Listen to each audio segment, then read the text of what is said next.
Welcome back to the best Joker, and we are racing toward the finish line at this point, which is quite appropriate given the subject of today's episode. Michael Emerson from Batman The Dark Knight Returns, Parts 1 and 2.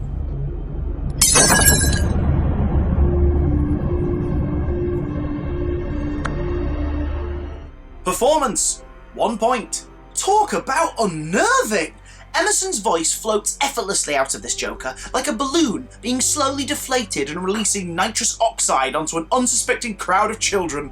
And believe me, I am fully allowed to get dark with this one, for this Joker is one of unrelenting, violent glee. The newly awakened trickster of the Frank Miller classic is wonderfully realised in this animated adaptation and certainly steals the show from Batman's comeback with his own sadistic return. A big departure from Hamill's Merry Maniac or DiMaggio's Cold Killer, Emerson's Mr. J is a hushed, eerie entry that creeps up on the audience as much as he creeps up on the aged Batman himself. Story time!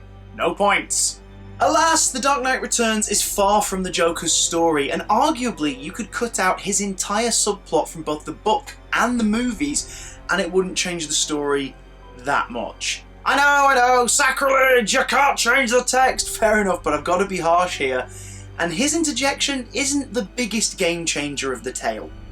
Sure, the Joker's reintroduction into Batman's life reaffirms to the Caped Crusader that by his own mere existence, terror will follow in his wake. It's like a side note, however, an epilogue dedicated entirely to their semi-romantic relationship, and is a joy to behold, but this is Batman's story, and one of his greatest.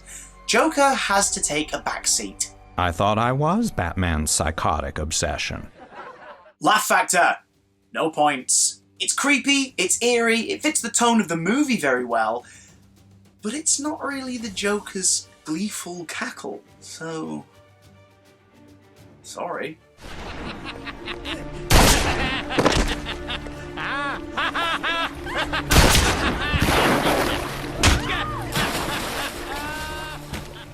Era appropriate, 1 point. The thing about this particular story is that it defined The Dark Knight from that point forward. Burton was influenced by it, Nolan was influenced by it. Hell, Batman comics from that day forth were influenced by The Dark Knight Returns' tone and execution. So even though Batman's presentation may change, this story will always be the go-to for a guaranteed compelling read. Let's face it, for better or worse, this book was a game changer for both Batman and comic books as a whole. And with Emerson's portrayal of the Clown Prince absolutely matching the one that is on the page here, it means he's going to be a firm fan favourite for readers of this book and newcomers to the tale for years to come. Legacy, 0 points. Arguably this film will always be enjoyed, or loathed by the purists based on their opinion, but the entire piece is the reason for that. The Joker may be the highlight for some, but he's outshone by several other scenes in this tale. Especially the now legendary fight with Superman, for example. I know, sacrilege, but it's true. Total, 2 out of 5. See you in hell.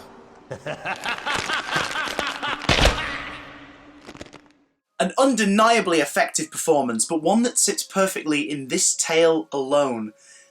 Although it would be nice to see what Emerson would do with the part in a different project. However, did he nail it for you? Was your time with Mr. Emerson in the Tunnel of Love enough to seal your vote? If so, thumbs up this video if he is your favourite Joker.